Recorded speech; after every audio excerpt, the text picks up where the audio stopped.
journey. Better introduce yourself, by the way. You have never...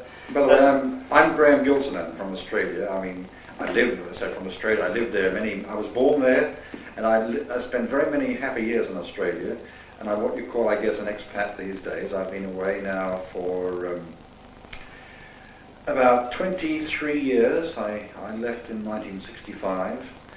Mind you, I was born in Melbourne, but I spent 10 of the most happy years of my life in Griffith. That's a provincial town in New South Wales, which has now become a city. And every time I go out to Australia, I always go to Griffith again.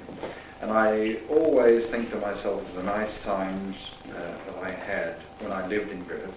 In fact, I spent 10 of the most happiest years of my life there. That's how I met Lillian and Harry here. It was in Griffith. At that particular time, Harry was selling insurance, and he was also collecting or keeping birds as a hobby. But he also was quite a star with Joe Trenry's orchestra. They used to play quite a lot at the Ugali Club in Griffith.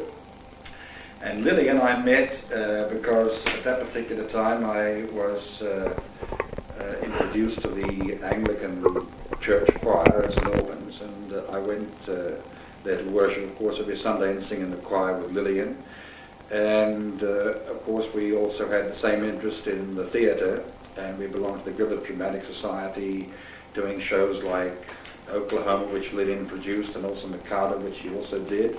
But so many other things like Showboat, the Desert Song, and the Desert Song must have been the longest, the Griffith production of the Desert Song must have been the longest production of it that there ever was. It went on and on and on. And then we shared also an interest in dancing, and so we used to go to Ugali Club on Saturday nights. Lil used to pick me up after 2RG closed down because I had the Saturday night request, that's what the Saturday night.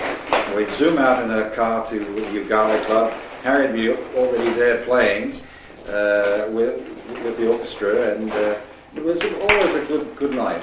In fact, all the social life in Griffith in those days was good, and we had some really wonderful times, didn't we?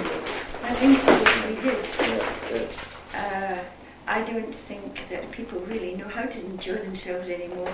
No, They're all into canned amusement and TV and all that. Yeah. We did it Jim and Vera, I remember. Jim and Vera, I know. Well, we at Paradise Point sort of know now how to enjoy ourselves too.